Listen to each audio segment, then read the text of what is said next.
dear students, today we people are going to start with this method, that is our last method, income method, right? अब ये जो हमारा income method होता है, इसमें हम लोगों ने चेकआउट क्या करना है कि हम लोग कहाँ से इनकम कमा रहे हैं, कहाँ से हम लोग पैसा अर्न कर रहे हैं, exactly.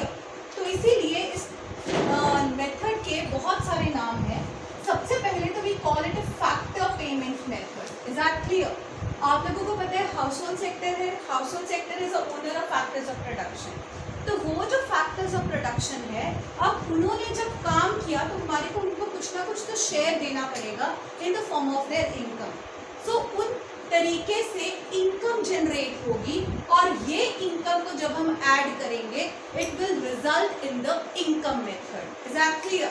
Let's try to understand. तभी हम इसको क्या बोलते हैं, फैक्टर पेमेंट मेथड, या you call it a distributive share method. हम इनको इनकी फैक्टर पेमेंट्स डिस्ट्रीब्यूट कर रहे हैं। क्या कर रहे हैं? डिस्ट्रीब्यूट। डू यू रिमेंबर कितने फैक्टर्स ऑफ प्रोडक्शन है? 4। You should be remembering land, labour, capital and entrepreneur. 11th class से करते आ रहे हो कि आपके 4 बेसिक फैक्टर्स ऑफ प्रोडक्शन होते हैं, लैंड, लेबर, कैपिटल, एंटरप्रेन्योर। अब अच्छा ध्यान से देखो, लैंड को आप लोगों ने क्या देना है? रेंट। लेबर को क्या दोगे?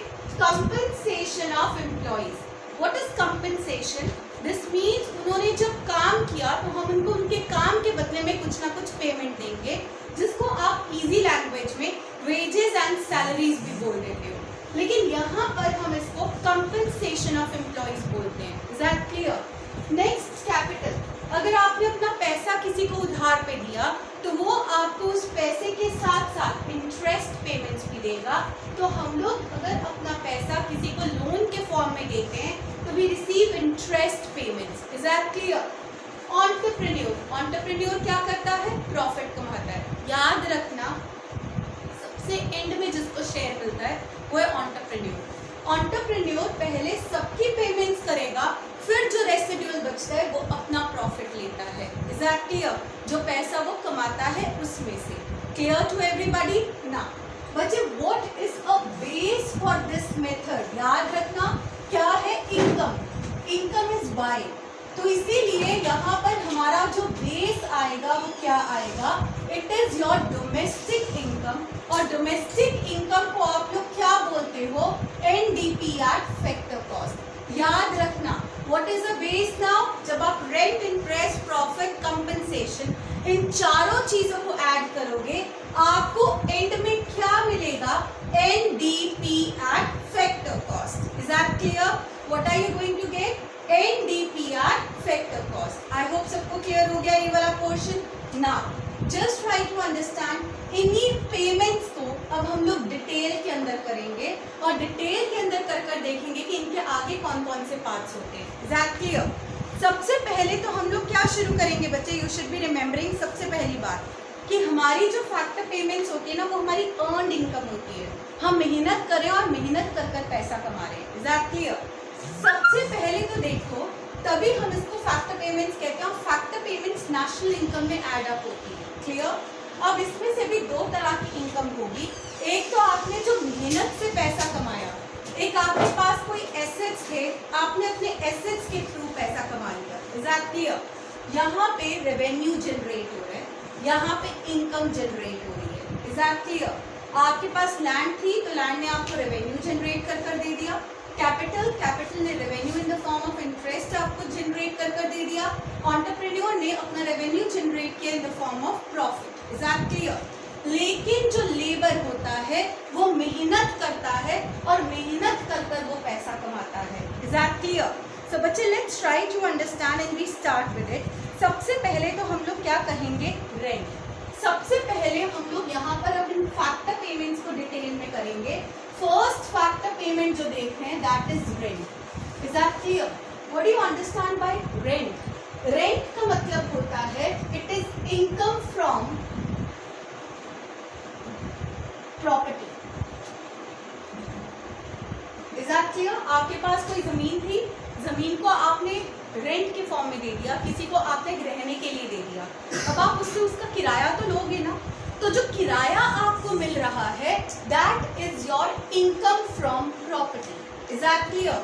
उस किराए को हम लोग क्या बोलते हैं? रेंट बोलते हैं। Is that clear? So you should be remembering this particular point कि जब भी आप रेंट की बात करते हो ना, it is a factor income. You should remember it is a factor income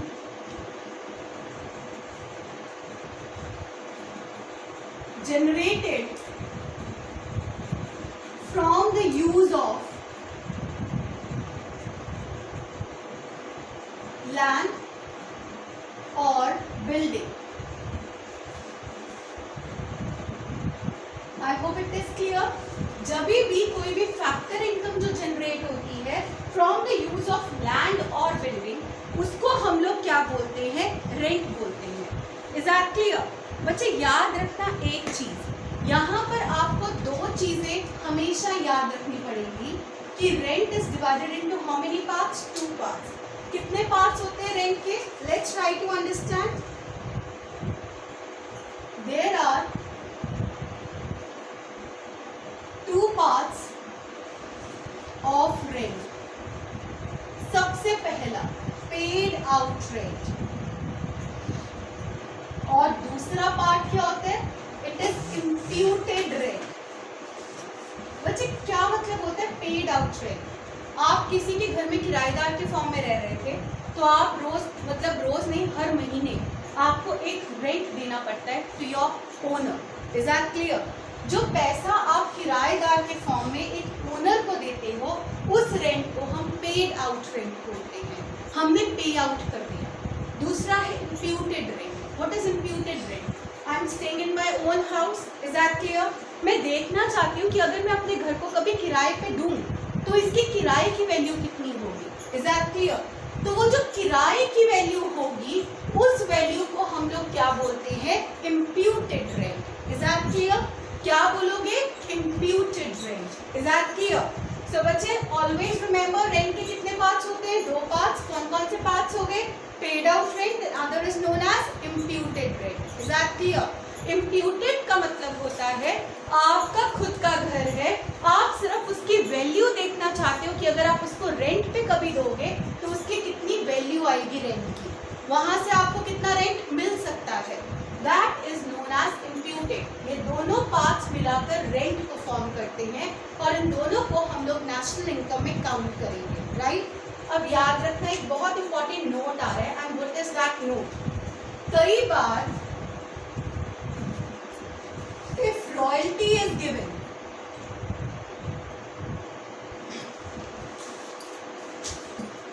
add it to rent. Can anyone tell me what is royalty? किसी को पता है रॉयल्टी का क्या मतलब होता है? रॉयल्टी भी एक तरह का रेंट है। हम लोगों ने किसी का गुड नेम यूज कर रहे हैं। Is that clear? तो गुड नेम यूज कर हम लोग अपनी इनकम बढ़ा रहे हैं, तो हमारे को उस बंदे को क्या देनी पड़ेगी? Royalty. I am just giving you an example here. अब सपोज करो कि I have a franchisee of Bachpan, right? तो मैं वो बचपन वाले लोगों को हर महीने बच्चों की फीस में से कुछ परसेंटेज रॉयल्टी देती हूँ। Is that clear? That percentage जो मैं बचपन वाले लोगों को दे रही हूँ, क्योंकि I am using their goodwill, their name, is known as what? Royalty. एक तरह का ये रेंट ही हो गया। Is that clear? So you should remember that it refers to income generating for granting lease rights, copyrights, etc. और royalty अगर question में दे रखा है तो उसको रेंट के साथ ऐड करना है। Is that clear or not? Royalty का मतलब समझ आ गया? What is royalty? रॉयल्टी का मीनिंग क्या होता है? It is a rent given for using the lease, goodwill और copyright. I hope it is clear. सबको समझ आ गया? कोई कॉपीराइट है, कोई लीज वगैरह की कोई आपकी डील है और यहाँ कर कोई गुडविल को आप यूज कर रहे हो, तो आपको कुछ ना कुछ पेमेंट देनी पड़ेगी, और जो पेमेंट आप दोगे that is particularly known as what? Royalty. हमेशा रिमेंबर वन थिंग, ये नोट आप कभी भी नहीं भूलोगे कि अगर आपको यहाँ पर रॉयल्टी गिवन है तो आपने इसको रेंट में अलग से ऐड जरूर करना है। क्लियर? सबको रेंट समझ आ गया क्या चीज होता है? Let's talk about the interest now. When I talk about the interest, what do you understand by interest? Second point देखो, इट इज इंटरेस्ट. इंटरेस्ट का क्या मतलब होता है? Can anyone tell me? अगर मैं अपना कैपिटल किसी को दे रही हूँ तो वो बंदा मुझे उसके रिटर्न में क्या देगा? Interest payment. Is that clear? It is a factor income generated from the ownership of capital. What is it? It is factor payment generated from the ownership of capital.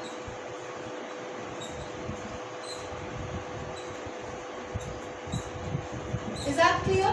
बच्चे वैसे इंटरेस्ट की जो amount होती है ना वो directly आप लोगों को गिवन होती है. आप लोगों को एक चीज समझ आनी चाहिए. It is defined as the amount to be paid by a production unit for the use of capital, whether borrowed or provided by the owner. Interest payment दोनों इंक्लूड करता है actual and imputed interest. Is that clear? So यहाँ पर एक चीज याद रखनी है, ये इंटरेस्ट पेमेंट ये कब होगी?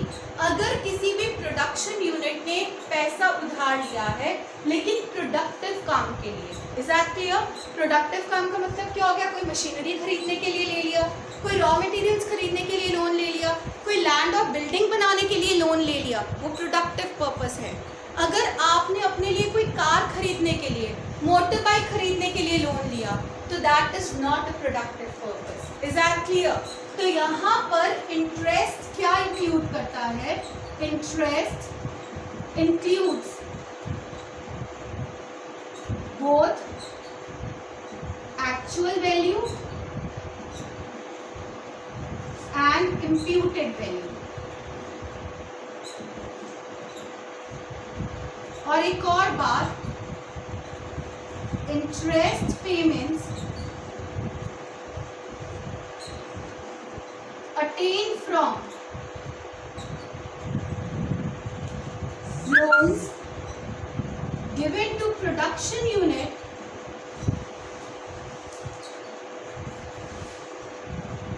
For productive purpose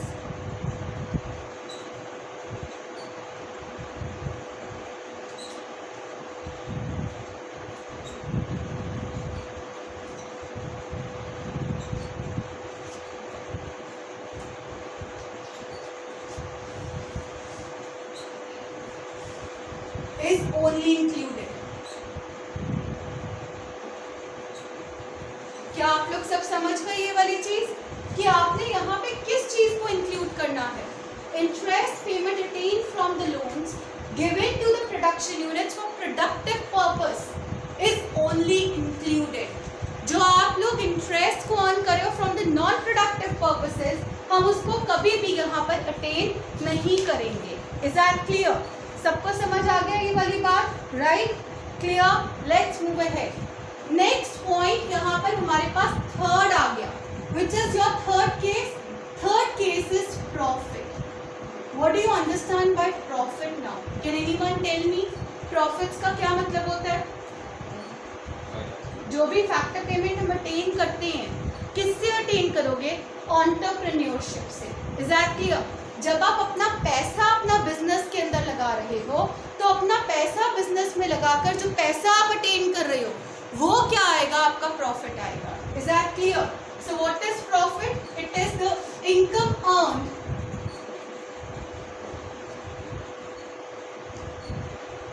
bye an entrepreneur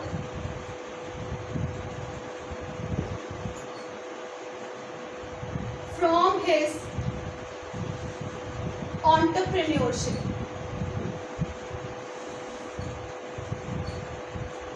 मतलब money invested in business. Is that clear? Profit 3 parts के होते हैं, 3 पार्ट्स में डिवाइडेड होती है. आपको पता है कौन कौन से? सबसे पहला प्रॉफिट का part what is that? Dividends. क्या कहता है? डिविडेंड्स. आप लोगों को पता है हाउस होल्ड्स हैं, हाउस होल्ड्स में अपना पैसा कुछ ना कुछ एक्स्ट्रा पैसा शेयर्स में इन्वेस्ट कर दिया, तो शेयर्स में पैसा इन्वेस्ट करने से हमारे को क्या मिलता है? डिविडेंड मिलता है. Is that clear? That dividend is particularly the distributive share among the shareholders. Is that clear? इसको आप distributive profits भी बोलते हो. Is that clear? क्या बोलते हो? Distributive profit.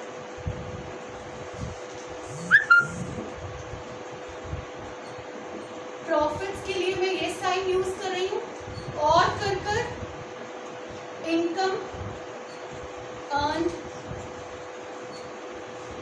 From shares. Income earn भी नहीं, profits earn from shares. I hope this point is clear. Dividend हर कोई समझ गया. कौन अर्न करता है? ये हाउस होल्ड अर्न करते हैं. दूसरा देखो, आप लोगों ने देखा ना बड़ी बड़ी प्राइवेट लिमिटेड कॉर्पोरेट कंपनीज होती हैं. तो प्राइवेट लिमिटेड जो कॉर्पोरेट कंपनीज हैं दे पे the taxes from their profit. तो इसीलिए प्रॉफिट का एक पार्ट हो गया corporate profit tax. Corporate profit tax. Is that clear? What do you understand bye corporate profit tax? Income tax पढ़ा था. इनकम टैक्स कौन पे करता है? इनकम टैक्स हम लोग पे करते हैं, लेकिन वो भी एक डायरेक्ट टैक्स है. और जो प्राइवेट लिमिटेड कंपनीज होती है वो कौन सा टैक्स पे करते हैं? Corporate profit tax. Is that clear? Profits में से पे किया जाता है, इसीलिए हम इसको प्रॉफिट के अंदर ऐड करते हैं. क्लियर? अब सी पॉइंट देखो. C point is known as what? You call it the savings of the corporate sector. Savings of corporate sector. एक और नाम होता है, you also call it corporate savings. Oblique करके लिख रही हूँ, corporate savings. You also call it undistributed profit. बच्चे इसका क्या मतलब हो गया? Just try to understand. अब इतनी बड़ी बड़ी कंपनीज हैं, व्हाट डू यू थिंक अकेली एक ही जना ओनर होगा? उसमें बहुत सारे शेयर होल्डर्स होते हैं. तो हर एक शेयर होल्डर को प्रॉफिट मिलता है, तो वो अपने प्रॉफिट में से ना एक जॉइंट अकाउंट बनाते हैं और कुछ कुछ अमाउंट वो लोग हमेशा इक्वल अमाउंट डालते जाते हैं उसके अंदर, जिसको वो फ्यूचर के लिए यूज कर सकें. तो वो भी तो प्रॉफिट का ही पार्ट हो गया ना. तो इसीलिए उसको क्या कहते हैं? Savings of the corporate sector. Corporate savings, undistributed profit, वो प्रॉफिट जो अभी इन्होंने डिस्ट्रीब्यूट नहीं किया है शेयर होल्डर्स में, या कर एक और नाम से बुलाते हैं. They call it retained earnings of the corporate sector. Retained earnings of corporate sector. क्या आप सबको ये समझ आ गया? Is this point clear to all of you? Any problem to anyone? I repeat it once again. आप लोगों को यहाँ पर ये चीज ध्यान रखनी है कि dividends, corporate profit tax, savings of corporate sector, ये तीनों मिलाकर हमारे को क्या कहते हैं? प्रॉफिट बनाते हैं. What is dividend? ध्यान से सुनो. It is distributed among the share holders, तभी हम इसको डिस्ट्रीब्यूटिव प्रॉफिट भी बोलते हैं, या प्रॉफिट्स अर्न फ्रॉम शेयर्स बोलेंगे. Is that clear? दूसरा कॉर्पोरेट प्रॉफिट टैक्स. अब जो बड़ी बड़ी कंपनीज हैं, प्राइवेट लिमिटेड कंपनीज हैं, वो टैक्सेस पे करती हैं. Taxes are paid out of the profit, इसीलिए हम इसको क्या बोलते हैं? Corporate profit tax. Is that clear? It is a tax on profit which is paid to the government. तो आप यहाँ पर एक और नाम लिख सकते हो. You can also call it tax on profit. Is that clear? एक और नाम है, what do you call it? Tax on profit. Clear? Let's move ahead the next point. Savings of the corporate sector. Private limited companies future planning पहले ही कर लेती हैं, तो अपने profits के अंदर से कुछ शेयर वो पहले ही निकाल के रख लेते हैं. तो that share हर किसी का, जितने भी शेयर होल्डर्स होते हैं, joint account होता है, जो कि future benefit के लिए करा जाता है. तभी it is the savings of the corporate sector. या क्या कहेंगे इसको? Corporate savings. या क्या कहेंगे? Undistributed profit. या क्या कहोगे? Retained earnings of the corporate sector.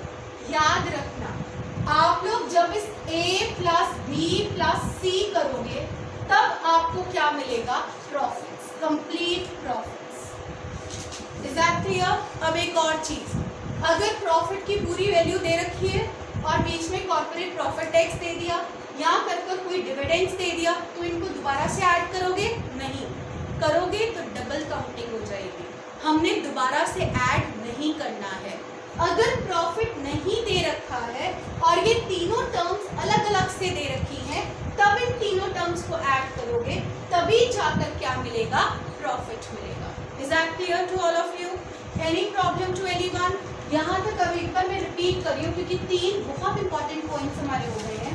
Late me just repeat it. और यहाँ पर अब एक ट्विस्ट भी आएगा। हम लोगों ने यहाँ पे लैंड कर लिया, कैपिटल कर लिया, प्रॉफिट कर लिया। Is that clear? Let's try to understand. Rent को आप लोग क्या बोलते हो? Income from property. It is the factor income generated from the use of land और बिल्डिंग। अगर कोई आपकी जगह को यूज करता है तो वो आपको इन रिटर्न में कुछ पेमेंट देगा, you call it rent. Next, rent के कितने पार्ट्स होते हैं? 2 पार्ट्स। कौन से? Paid out rent, imputed rent. याद रखना, अगर रॉयल्टी गिवन है तो रॉयल्टी को हमेशा हमने किस में ऐड करना है? रेंट में करना है। What is royalty? Rent given for using the lease, goodwill और copyrights. Is that clear? Let's move ahead. Interest. What is interest now? It is a factor payment generated from the ownership of capital. Factor income or factor payment generated ownership of capital के कारण से. It includes both the actual value as well as the imputed value. But याद क्या रखना है? Interest payment attained from the loans given to the production units. सिर्फ productive purposes के लिए जो पैसा दिया है उसी को हमने यहाँ पर इंक्लूड करना है। Is that clear? किसको इंक्लूड करना है? Only for the productive purposes, not for any other purposes. Is that clear? सिर्फ प्रोडक्टिव पर्पसेस ही इंक्लूड होंगे। Let's move ahead. Next is what? Profit. What is profit? It is the income earned by an entrepreneur from entrepreneurship. Is that clear? याद रखना कितने parts होते हैं? 3। सबसे पहला क्या कहलाएगा? डिविडेंड। डिविडेंड को डिस्ट्रीब्यूटिव प्रॉफिट्स भी बोलते हो या प्रॉफिट्स अर्न फ्रॉम शेयर्स बोलोगे। क्लियर? सेकंड क्या आएगा? कॉर्पोरेट प्रॉफिट टैक्स, जिसको आप टैक्स ऑन प्रॉफिट भी बोलते हो। Is that clear? तीसरा क्या आता है? Savings of the corporate sector, जिसके बहुत सारे नाम होते हैं। Corporate savings, right? You also call it undistributed profit, also call it the retained earnings of the corporate sector. आपको क्या याद रखना है? जब आप डिविडेंड्स, कॉर्पोरेट प्रॉफिट टैक्स और सेविंग्स ऑफ कॉर्पोरेट को ऐड करोगे तभी जाके कंप्लीट प्रॉफिट मिलेगा। And if profit is given और एक आदि और भी कोई टर्म गिवन है, उसको ऐड नहीं करना है। ऐड करोगे तो क्या हो जाएगा? Double counting. क्लियर और not? Okay, let's move ahead towards the next part, and that is what? Your 4th part. Now बच्चे, let's start with this particular point, and that is what? अब हमारे यहाँ पर देखेंगे कि ये जो फर्स्ट, सेकंड और थर्ड है, इनको हम एक बॉक्स में डाल देंगे। Is that clear? What is it? Rent plus interest plus profit is known as operating surplus.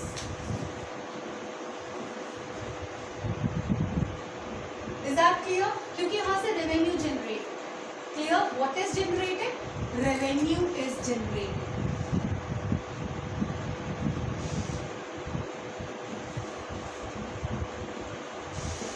I hope this point is clear. Do remember that operating surplus का एक और नाम होता है। What is the name of operating surplus? Operating surplus का नाम होता है income from property and income from entrepreneurship.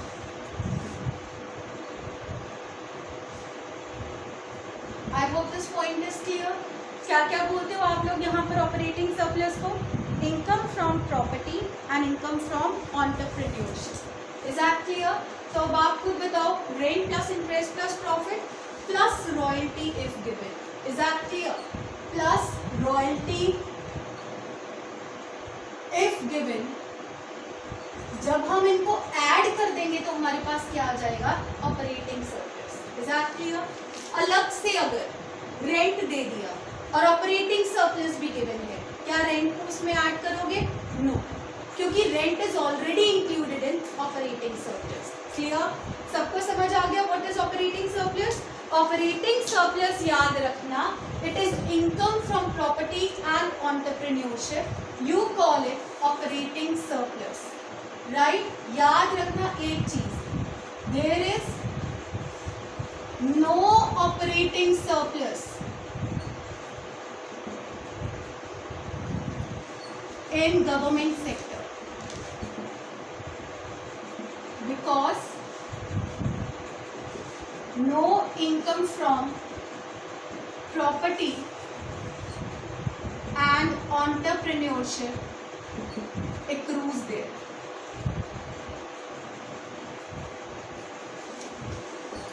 I hope it is clear. Government एक वेलफेयर एजेंसी है, हम उसको एक वेलफेयर एजेंसी का मानते चलेंगे और इसीलिए हम क्या कहेंगे, कोई ऑपरेटिंग सरप्लस गवर्नमेंट सेक्टर में जनरेट नहीं होगा। हमेशा याद रखना, ऑपरेटिंग सरप्लस को हम क्या कहेंगे? No income from property and entrepreneurship, right, accrues there in the government sector because government sector works as a welfare agency.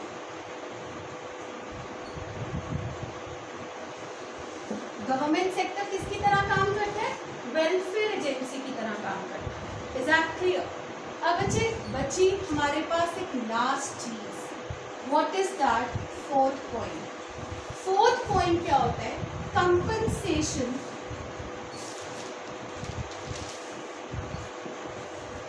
Of employees. Compensation of employees के 4 पार्ट्स होते हैं और इसके अदर नेम्स भी होते हैं। कौन कौन से? सबसे पहले याद रखना, अदर नेम्स में you call it emolument of employees, emoluments of employees. Clear? You also call by one more name employee compensation.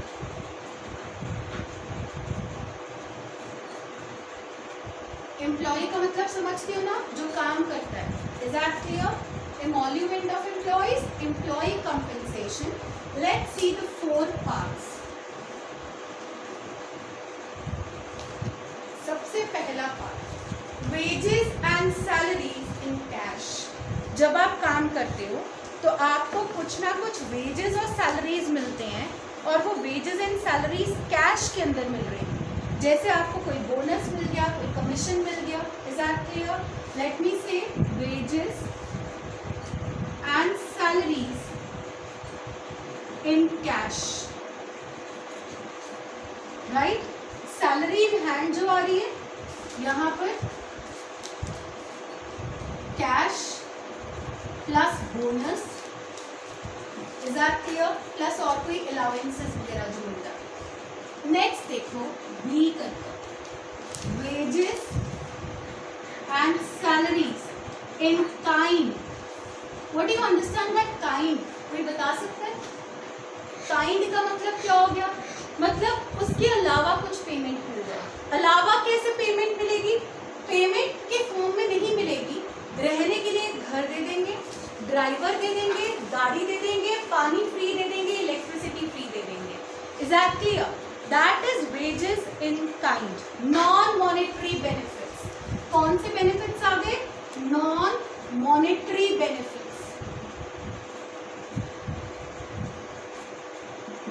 I hope आप समझ गए होंगे कि कौन कौन से बेनिफिट्स हो सकते हैं। नोट्स में आपको डिटेल में मिल जाएगा। Let's see the next point, very important, employer's contribution to SSS. बच्चे आप लोगों को पता है प्रोविडेंट फंड भी कटता है। Is that clear? जो यहाँ पर एम्प्लॉयज होते हैं उनका प्रोविडेंट फंड भी कटता है।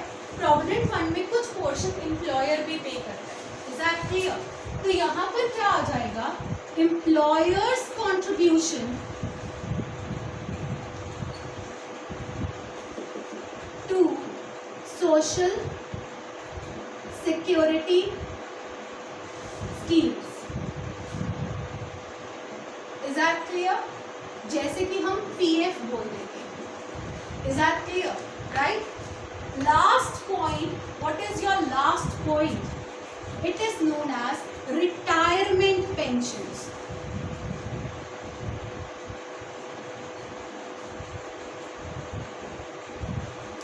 बच्चे अब आपने दो चीजें बार बार सुनी होंगी. What is that? मैं बोलती हूँ ओल्ड एज पेंशन और एक होती है retirement pension. What is the difference between old age pension and retirement pension? Do you remember? Lot of difference. Old age pension unearned income है, आपने कमाया नहीं है, वन साइडेड पेमेंट है, गवर्नमेंट आपको दे रहा है आपकी अपलिफ्टमेंट के लिए. रिटायरमेंट पेंशन आपको रिटायरमेंट के ऊपर मिलती है, आपने पूरी जिंदगी मेहनत करी है, मेहनत करने के बाद जो रिटायर होने पे जो आपका पैसा मिलेगा, that is retirement pension. Is that clear? Included in national income, earned income. Is that clear? एक चीज याद रखना, इन चारों को जब ऐड करोगे तभी कंपनसेशन ऑफ एम्प्लॉइज बनेगा. Is that clear? A B C D को ऐड कर कंपनसेशन ऑफ एम्प्लॉइज बनेगा. मैं यहाँ पे लिख भी रही हूँ. कंपनसेशन ऑफ एम्प्लॉइज कैसे बनेगा? A plus B plus C plus D. और एक और चीज याद रखना है, अगर एम्प्लॉय कंट्रीब्यूशन टू एसएसएस हो उसको ऐड नहीं करना. डू नॉट ऐड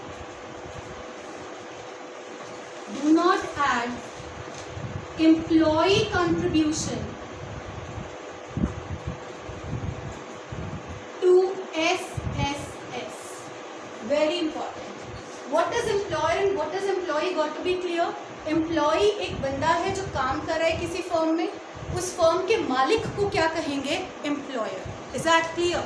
तो एम्प्लॉयर एसएसएस के अंदर पैसा डालता है, एम्प्लॉय कभी भी अपना पैसा खुद ही एसएसएस में नहीं डालेगा. Is that clear? सबको समझ आ गया? एक लास्ट पॉइंट रह गया बच्चे. अब कई बार आप लोग सपोज करो सेल्फ एम्प्लॉयड हो गए, आप डॉक्टर बन गए, आप इंजीनियर बन गए, आप लोग जरूरी थोड़ा है कि हमेशा यही वाला काम करोगे. Is that clear? डॉक्टर बन गए, इंजीनियर बन गए, खुद से काम कर रहे हो, सेल्फ एम्प्लॉयड हो, लॉयर हो, सीए हो, तब आपकी इनकम को कैसे मेजर करेंगे? कौन सी इनकम प्रॉपर्टी से, कौन से एंटरप्रेन्योरशिप से? तो हम आपको एक अलग हेड में रख देंगे. We call you mixed income of self employed. Is that clear? क्या नाम कहेंगे उसका? Mixed income of self employed. Let's see, mixed income of self employed कौन सी होती है? जो कि बेसिकली ऑन अकाउंट वर्कर्स है, सेल्फ एम्प्लॉयड वर्कर्स हैं, किसी जगह पे काम नहीं कर रहे हैं, किसी कॉर्पोरेट सेक्टर में काम नहीं कर रहे हैं. Is that clear? तो उन लोगों की इनकम को हम एक अलग कैटेगरी में रखते हैं and we call it mixed income of self employed. Let me just mention it here. अब ये कौन सा टर्म आ जाएगा यहाँ पे? It would be your fifth term, sorry. Mixed income of self employed.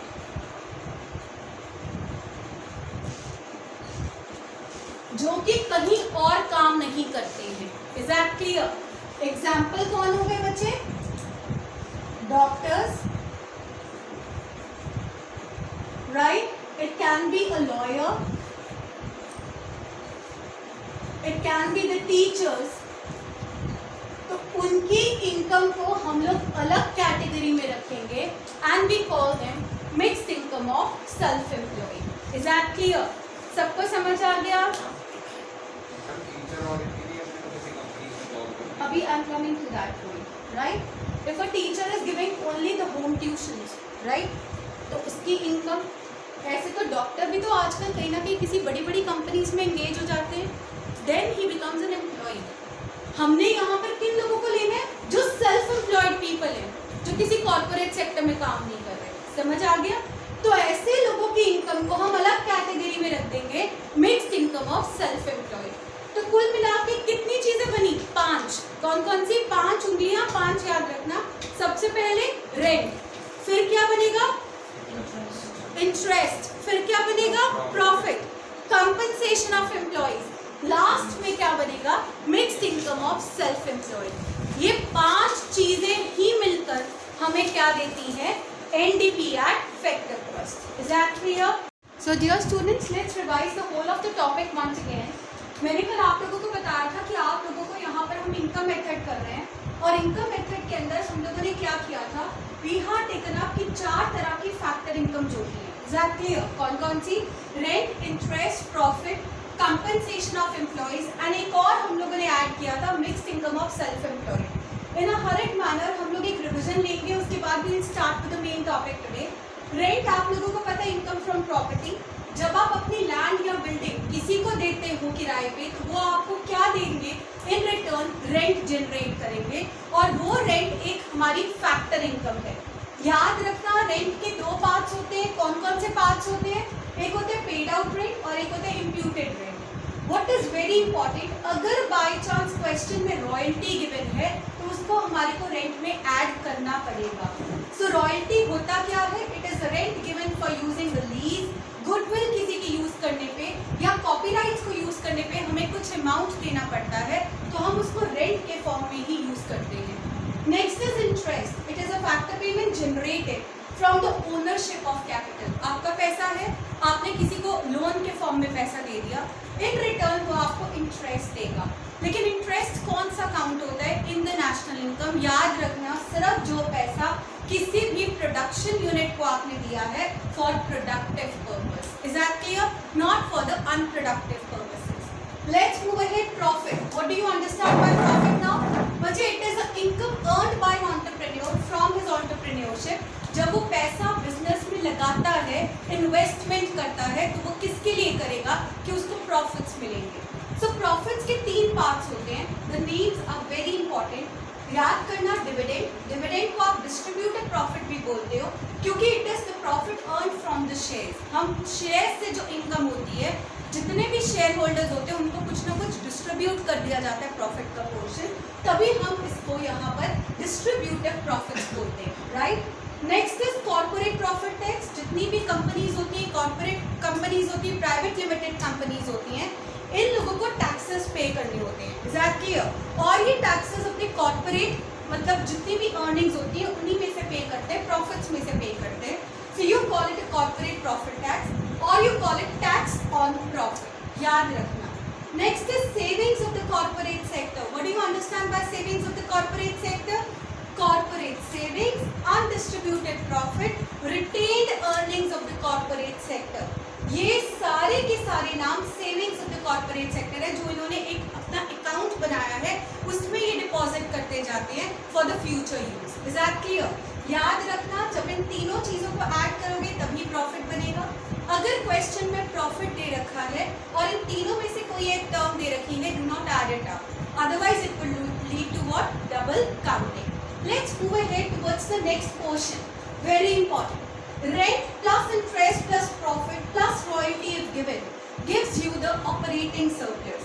ये अगर net operating surplus होगा तो end में आपको क्या आएगा, NDP at factor cost.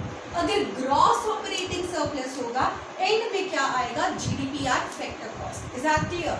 याद रखना, income method is always at factor cost क्योंकि income generate हो रही है, factor income generate। Let's see, operating surplus में क्या क्या एक और नाम होता है।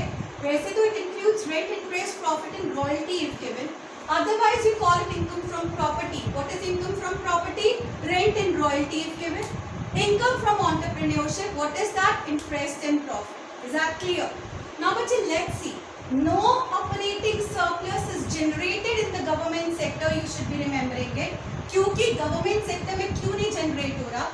क्योंकि गवर्नमेंट सेक्टर में no income from property and entrepreneurship accrues here, क्योंकि गवर्नमेंट सेक्टर यहाँ पे किसके फॉर्म में वर्क कर रहा है? वेलफेयर एजेंसी के फॉर्म में काम कर रहा है। Is that clear? Last but not the least, सबसे important, compensation of employees. What is the other name of compensation of employees? Emolument of employees और employ compensation. Is that clear? जब हम एम्प्लॉइज से काम करवाते हैं, किसी ना किसी से काम करवाते हैं, तो हम उनको कुछ पेमेंट्स देंगे। वो पेमेंट कैश में भी हो सकती है, वो पर्क्स में भी हो सकती है।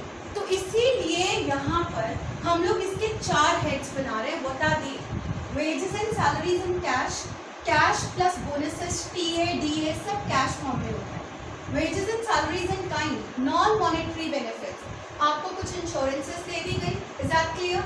आप लोगों को सपोज करो घर रहने के लिए दे दिया गया, व्हेन यू ज्वाइंड आप लोगों को यूनिफॉर्म दी गई, व्हेन यू ज्वाइंड आप लोगों को यहाँ पर एक घर के साथ साथ गाड़ी भी मिली, ड्राइवर भी मिला। Is that clear? ये क्या चीज़ है? ये non monetary benefits. Is that clear? Next is employer contribution to social security schemes. जो एम्प्लॉयर कंट्रीब्यूट करता है आपके लिए in the form of provident fund. और बच्चे कई बार तो ना रिटायरमेंट पेंशन इसी के साथ एडेड अप होती है, लेकिन हमने अलग हेड बना दिया, that is retirement pension. What is retirement pension? पूरी जिंदगी काम किया है तो आपको जब आप रिटायर होते हो तब आपको कुछ ना कुछ अमाउंट मिलता है। If you are there in a government service, that amount is particularly a retirement pension. Is that clear? एक चीज का ध्यान रखना, do not add employee contribution to SSS। अब बच्चे ये तो था जो लोग काम करते हैं उनको पैसा। अब कई लोग सेल्फ एम्प्लॉयड भी तो हो सकते हैं, डॉक्टर हो सकता है कहीं पे काम ना कर कर ही सेल्फ एम्प्लॉयड, उसका अपना क्लिनिक है। टीचर कहीं पे स्कूल में ना लगकर हो सकता है वो टीचर है सेल्फ एम्प्लॉयड, ट्यूशन दे रही है वो। Is that clear? हो सकता है कि there can be some lawyer who is working not in a firm but he is working independently. तब आप क्या करोगे? CA है, इंडिपेंडेंटली वर्क कर रहा है, तो उनको हम एक अलग कैटेगरी में रखेंगे and we call them mixed income of self employed. Why? ना तो हमें इनकी इनकम फ्रॉम प्रॉपर्टी पता है, ना हमारे को इनकी इनकम फ्रॉम एंटरप्रेन्योरशिप पता है। आई होप अब एक बार ये सारा आपको रिवाइज हो गया। Now let's move ahead with the next topic. Okay, now dear students just try to understand. अगर आप लोगों ने यहाँ पर कैलकुलेशंस करनी है तो किस तरीके से कैलकुलेशन करोगे? डोमेस्टिक इनकम की using the income method. Domestic income भी होता है, नेशनल इनकम भी, but you should remember what is your base. Base जो हमारा होता है that is your domestic income. Is that clear? That is NDP at factor cost. उसके बाद तो आप कुछ भी इजीली कैलकुलेट कर सकते हो, you know it very well. So ध्यान रखना हमारा फॉर्मूला कैसे जाता है, ये 5 चीजें ही चाहिए। Rent and royalty if given, interest, profit, compensation of employees and mixed income of self employed. क्या बन जाएगा? NDP at factor cost. Is that clear? अब इस NDP एट फैक्टर कॉस्ट में आपको अगर नेशनल इनकम बनाने तो क्या करोगे? सिंपली प्लस NFIA आपके पास क्या बन जाएगा? National income. What is national income? NNP eight factor cost. I hope it is clear. Now अगर इस तरीके से नहीं होगा तो हो सकता है ये तरीके से आपको ये चीजें दे रखी हो, operating surplus. You know operating surplus का एक और नाम होता है income from property and entrepreneurship. मतलब ऑपरेटिंग सरप्लस के अंदर ये चीजें आ गई, rent, royalty if given, interest and profit. याद रखना, rent and royalty income from property, interest and profit is income from entrepreneurship. Clear? तभी हम इसको ऑपरेटिंग सरप्लस भी बोलते हैं और income from property and entrepreneurship भी बोलते हैं। Next, same compensation of employees plus mixed income of self employed, जो सेल्फ एम्प्लॉयड हो गए उनकी इनकम। ये पांचों चीजें, सॉरी अब ये 3 चीजें मिला के क्या दे देंगी? NDP at factor cost. यहाँ पर प्लस NFIA करोगे तो आपके पास क्या आ जाएगा? Do remember NNP eight factor cost. I hope it is clear. बच्चे प्लीज डू रिमेंबर, प्रॉफिट जो होता है ना उसको हम कितने पार्ट्स में डिवाइड करते हैं? ये सिर्फ आपको थिंग्स टू रिमेंबर है। प्रॉफिट अगर क्वेश्चन में नहीं दे रखा है, हो सकता है वो इन 3 टर्म्स में दे रखा हो।